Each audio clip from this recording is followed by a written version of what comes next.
વિદ્યાર્થી મિત્રો, ગઈકાલના વિડીયોમાં આ દાખલાનો જવાબ અધૂરો રહ્યો હતો, એટલે આજે સૌપ્રથમ આપણે આ દાખલાનો અભ્યાસ કરીશું કે પ્રશ્ન 6.22 પેજ નંબર 185 કે એક્ટોની સર્જન પ્રક્રિયા તમને આપી દીધી છે. સર્જન એટલે શું? બનાવવું. શેમાં? તેના મૂળભૂત તત્વોમાંથી પાણી સંયોજન બનાવ્યું. એના મૂળભૂત તત્વ કયો? તો કે હાઇડ્રોજન અને ઓક્સિજન. હાઇડ્રોજન વાયુ અવસ્થામાં છે, તાત્વિક H2. ઓક્સિજન પણ વાયુ અવસ્થામાં છે, તાત્વિક O2. પરંતુ અહીંયા એક જ ઓક્સિજનની જરૂર પડી છે, એટલે આપણે 1/2 O2 લખ્યું છે. હવે પર્યાવરણની એન્ટ્રોપીનો ફેરફાર ગણવાનો છે, એટલે ડેલ્ટા H પર્યાવરણ એ વખતે Q પર્યાવરણ ભાગાકારમાં T. પરંતુ ઉષ્મામાં થતો ફેરફાર સમીકરણમાં એન્થાલ્પી સ્વરૂપે આપણે લખીએ છીએ, એટલે ડેલ્ટા H પર્યાવરણ ભાગાકારમાં T. તો પછી આપણે પર્યાવરણની એન્થાલ્પી ગણવી પડે. તાપમાન આપ્યું નથી, પરંતુ જ્યારે તાપમાન ન આપે ત્યારે પ્રમાણિત તાપમાન આપણે સ્વીકારી લેવાનું. પ્રમાણિત તાપમાન T 298 કેલ્વિન. મિત્રો, 298 કેલ્વિન તાપમાને જ બધી, એટલે કે ઓરડાના તાપમાને પ્રક્રિયા થાય છે.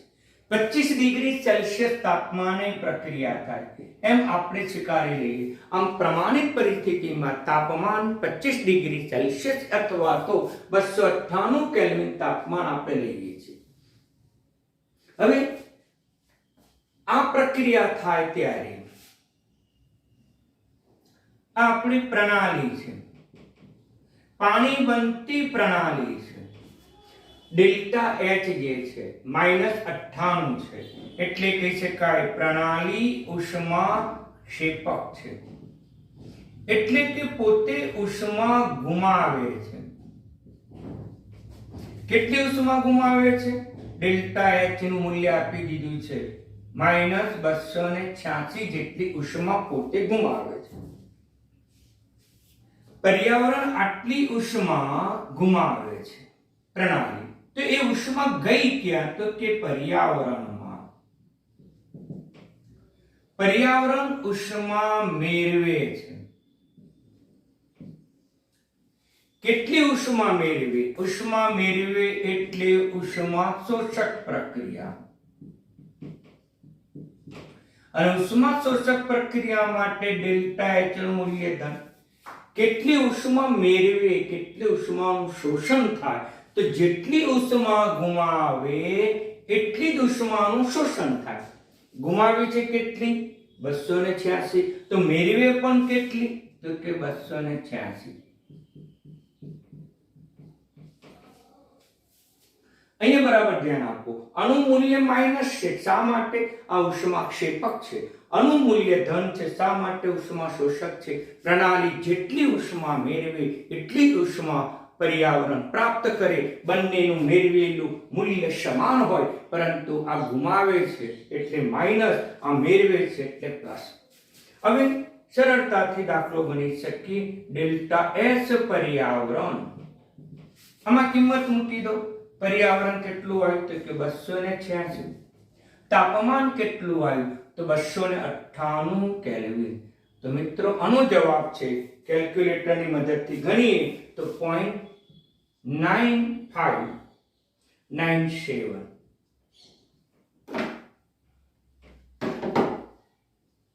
કિલો જૂલ પ્રતિ મોલ કેલ્વિન. આમ આપણને આ જવાબ પ્રાપ્ત થાય, કારણ કે આ મૂલ્ય કિલો જૂલમાં આપ્યું છે. જૂલમાં પણ નક્કી કરી શકાય. 9597 કિલો જૂલ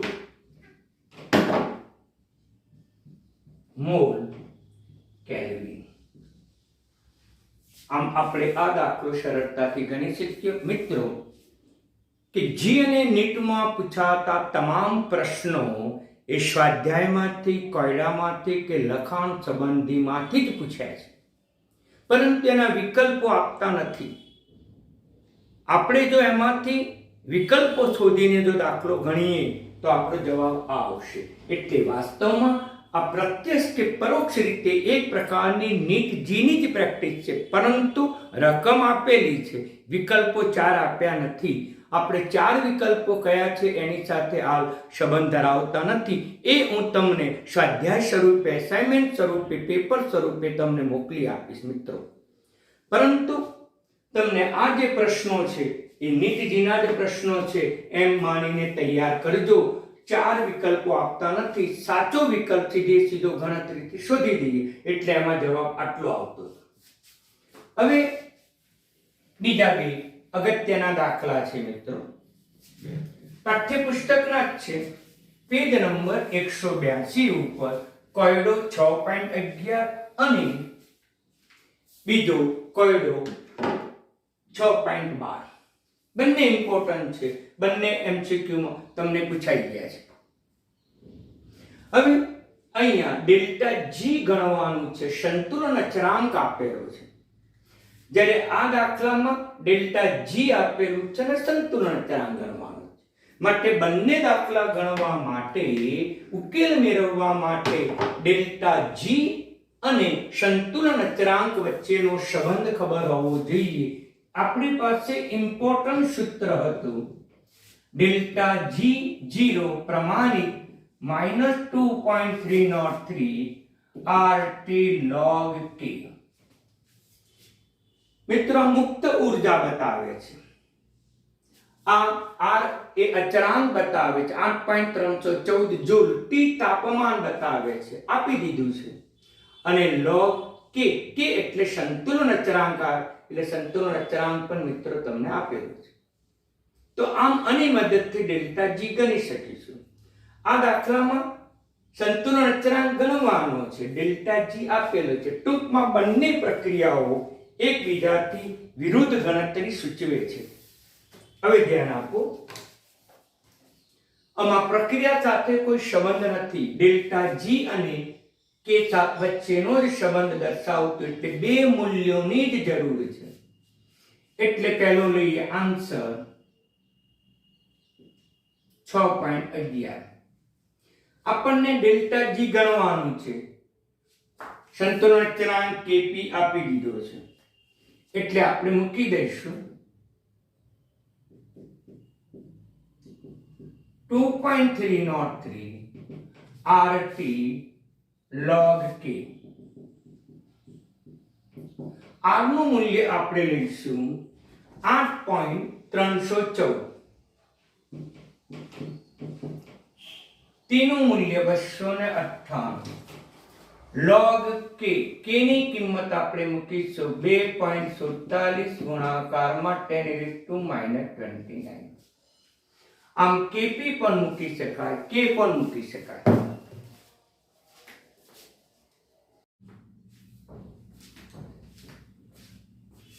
મિત્રો સૂત્ર તો છે K, પરંતુ જો પ્રવાહી પ્રણાલી હોય, પ્રવાહી અવસ્થા, તો K ની જગ્યાએ C, કારણ કે પ્રવાહી માટે સાંદ્રતાનો એકમ છે મોલ પ્રતિ લિટર, એટલે Kc પ્રવાહી અવસ્થા હોય તો, અને જો વાયુ અવસ્થા હોય તો K ની જગ્યાએ Kp મૂકી શકાય. એટલે અહીંયા તમને Kp આપ્યું છે. P એટલે પ્રણાલી વાયુરૂપ અવસ્થામાં છે અને વાયુનું સાંદ્રતા એ દબાણમાં નક્કી કરીએ, દબાણ માટે પ્રેશર, એટલે આપણે અહીંયા Kp સૂત્રનો ઉપયોગ કરવો પડે. એટલે Kp નું મૂલ્ય આપણે મૂકી દીધું મિત્રો. હવે આ તો સરળતાથી ગુણાકાર થાય, પણ log છે મિત્રો, તો ધ્યાન આપો તો કે log 2.47 ગુણાકારમાં 10⁻⁻²9. આનો log ગુણાકાર છે, એટલે log નો સરવાળો થાય વત્તા log 10⁻⁻²9. આનો આપણે log જોવો છે, તો પહેલા તો એની પૂર્ણાંકતા યાની કેરેક્ટરિસ્ટિક નક્કી કરવી પડે. એક સંખ્યા છે, દશાંશ ચિહ્નની આગળ એક જ અંક છે અને એક જ અંક હોવાથી તેની પૂર્ણાંકતા શૂન્ય સ્વીકારવામાં આવી છે. શૂન્ય લખી નાખવાનું. હવે 24/7 નો લોગ જોવાનો. 24/7 નો લોગ તો જે પહેલા બે આંકડા છે એ ઊભા ખાનામાં જોવાનો, ત્રીજો આંકડો છે એ આડા ખાનામાં જોવાનો. ધારો કે અહીંયા 24 છે અને અહીંયા 1 2 3 4 5 6 અને 7, સાતમું ખાનું. આ બંને જ્યાં છેદે 24 ની આડી હરોળ, 7માની ઊભી હરોળ જ્યાં પણ તમને છેદે એ એનો લોગ થયો, એટલે 3927 છે. એટલે આનો લોગ થશે 3927. સરળ છે મિત્રો. એટલે શૂન્ય એની પૂર્ણાંકતા કેરેક્ટરિસ્ટિક થઈ. 24/7 નો લોગ જોવાનો, 24 ઊભા ખાનામાં, જ્યારે ત્રીજો આંકડો છે એ આડા ખાનામાં જોવાનો. જ્યાં ઊભા ખાનાની સંખ્યા 24, આડા ખાનાનો અંક 7, એ આડી હરોળ અને ઊભી હરોળ જ્યાં છેદે ત્યાં એનો લોગ કહીશું. હવે આગળ આનો 10 ની ઘાત છે એટલે -29 આગળ આવશે અને 10 નો લોગ 0 0 0 મિત્રો મૂકી જ દેવાનો. 10 ની ઘાત જે છે એ જ એની કિંમત બનશે, બાકી 0 0 મૂકી દેવાની. -29 આગળ લઉં છું, 0.3927. બાકી કરીશ, પ્લસ થશે. હવે માઇનસ કરીશું 29000. 10 માંથી 7 જાય તો 3, 9 માંથી 2 જાય તો 7, 9 માંથી 9 0, 9 માંથી 3 જાય તો 6, આ થશે 28. એટલે મિત્રો આની કિંમત કેટલી થશે તો કે આટલી થશે. એટલે આની નોંધ તમારે કરી રાખવાની. આ મેં તમને લક્ષ સીધા સરળ ભાષામાં સમજાવ્યા.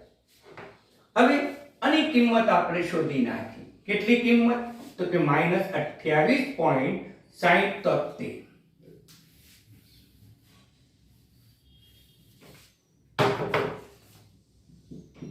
-28.77. ઓકે, તો -2.303, 8.314, 258. મિત્રો અહીંયા પણ માઈનસ છે, અહીંયા માઈનસ છે, એટલે કિંમત પ્લસ થઈ જશે. કેલ્ક્યુલેટરની મદદથી જો તમે એનો ઉકેલ શોધો તો 163 આટલા અહીંયા એકમ, r નો એકમ માત્ર જૂલમાં લીધો છે એટલે જૂલ આવશે.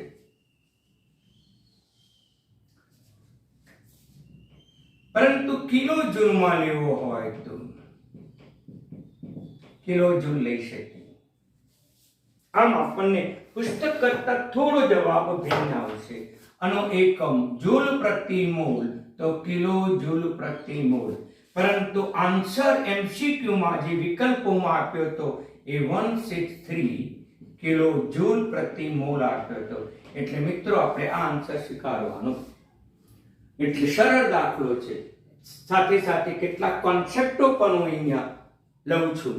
મિત્રો આ પ્રક્રિયામાં વાયુરૂપ અવસ્થા છે અને વાયુરૂપ અવસ્થા હોય તો k ની જગ્યાએ શું લખીશું? ફરીથી આપણે kp લખીશું, અથવા તો ન લખો અને સીધે સીધો દાખલો ગણો તો પણ ચાલે, કોઈ તમને ખોટો આપી શકશે નહીં.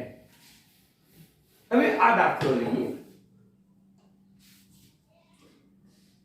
ડેલ્ટા g આપેલો છે, સંતુલન અચળાંક ગણવાનો છે, એટલે હવે 6.12. એ પણ ઇમ્પોર્ટન્ટ છે, મેં લખેલું છે. ડેલ્ટા g આપેલો છે -13.6. r નું મૂલ્ય 8.314 જૂલમાં લેવાય, કિલો જૂલમાં, પણ કયું લેવાનું એ તમને ઉર્જાના મૂલ્ય ઉપરથી, એના એકમ ઉપરથી નક્કી થશે. અહીંયા ઉર્જા, મુક્ત ઉર્જા છે, એનું એકમ છે કિલો જૂલ, તો આપણે પણ r નો એકમ કિલો જૂલમાં લેવો પડે, એટલે 10⁻³ વડે ગુણવા પડે. 8.314 માત્ર જૂલ અને કિલો જૂલમાં રૂપાંતર કરવો હોય તો 10⁻³ વડે ગુણવા પડે. હવે t નું મૂલ્ય તમને આપે છે 298, ના આપે તો 298 સ્વીકારી લો. log k, મિત્રો log k ને કરતા બનાવીશું. આ માઈનસ છે કિંમત પ્લસ થઈ જશે. 13.6 ભાગાકારમાં 2.303 8.314 ગુણાકારમાં 10⁻23. 1 આ 2 ને 3 1 2 ને 3. હજુ સાદું રૂપ આપું તો 10⁻³ છે, ઉપર લઈ જાઓ એટલે તમને ગણતરીમાં સરળતા રહે.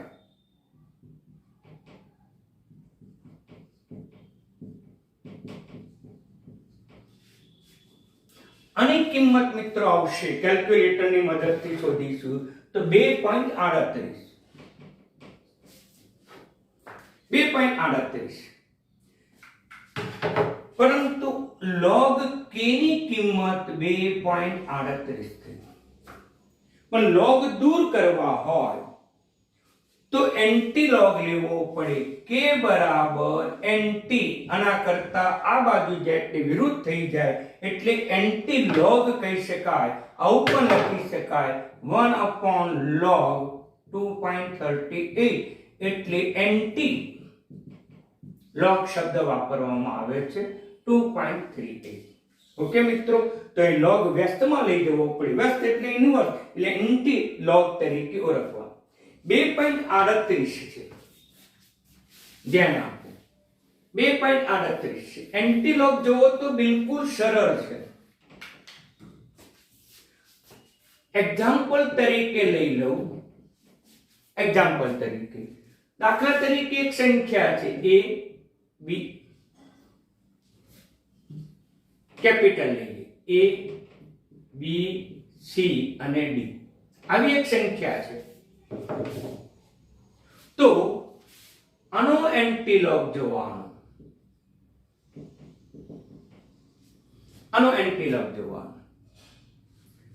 એમાં b અને c ની કિંમત પ્રથમ હરોળમાં જોવાની અને ત્રીજા અંકની કિંમત આડી હરોળમાં જોવાની. આ બંને જ્યાં ભેગું થાય એની કિંમત બની. ધારો કે એ કિંમત આવી b c d e, 4 અંકો. તો આનો એન્ટીલોગ કેટલો થશે? તો b c d e. હવે એક અંક પછી દશાંશ ચિહ્ન મૂકી દેવાનું. તો પછી એ શું કરીશું? તો એ ને 10 ના ઘાતાંકમાં ગુણાકાર સ્વરૂપે લખી નાખવાનું. એટલે અહીંયા ગુણાકારમાં 10 કરવાનું અને ઘાત તરીકે એ લેવાનું.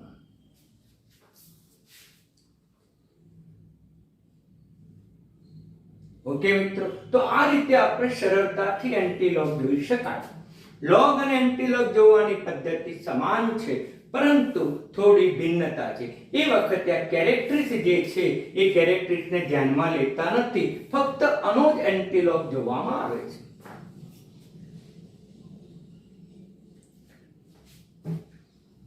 દાખલા તરીકે લઈએ આપણે એન્ટીલોગ.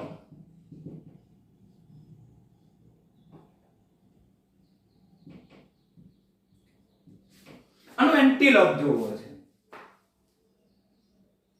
તો એનો એન્ટીલોગ જોવો હોય તો આપણે આનો એન્ટીલોગ જોવાનો. એન્ટીલોગના ઊભા ખાનામાં પ્રથમ સ્તંભમાં પ્રથમ ખાનામાં 6 9 શોધવાના. આડી હરોળમાં 9 શોધવાના. આ બંને જ્યાં ભેગી થાય એ કિંમત થશે 6990 અને એ એન્ટીલોગ આપણે જો ધ્યાનમાં લઈએ તો 5000 આવે છે. તો પછી 5000 આપણે મૂકવાના, એક અંક પછી દશાંશી મૂકી દેવાનું. આ 60 ને શું કરવાના?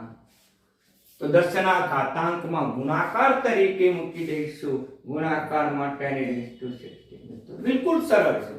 60 હોય તો 60, 5 હોય તો 5, 10 હોય તો 10, 6 હોય તો 6. હવે મિત્રો આપણે અહીંયા એન્ટિલોગ જોવાનો છે, બરાબર ધ્યાનમાં રાખજો. મેં વ્યાપક સ્વરૂપમાં પણ સમજાવ્યું, એક ઉદાહરણ તરીકે પણ સમજાવ્યું. હવે એન્ટિલોગ 2.83 2.38 નો ઉતાવળ મારી ભૂલ હતી. 2.38 આ જે છે એને કેરેક્ટરિસ્ટિક કહીશું, જે 10 ના ઘાતાંકમાં ગુણાકાર સ્વરૂપે લખવામાં. આ સંખ્યાનો એન્ટિલોગ જોઈશું.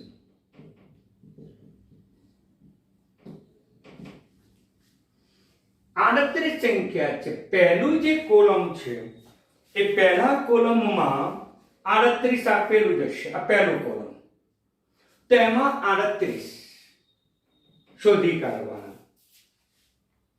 ત્યાર પછી ત્રીજો અંક છે જ નહીં, તો ત્રીજો અંક આપણે શૂન્ય સ્વીકારી લેવાનો. એટલે આનો એન્ટિલોગ જોવો =380 નો એન્ટિલોગ જોવો, બંને સમાન થઈ. તો આડા ખાનામાં શૂન્ય હોય એ બે જ્યાં ભેગી થાય એ કિંમત એ તમારી એન્ટિલોગ બનશે, અને એ કિંમત તમારી બનશે 3802399.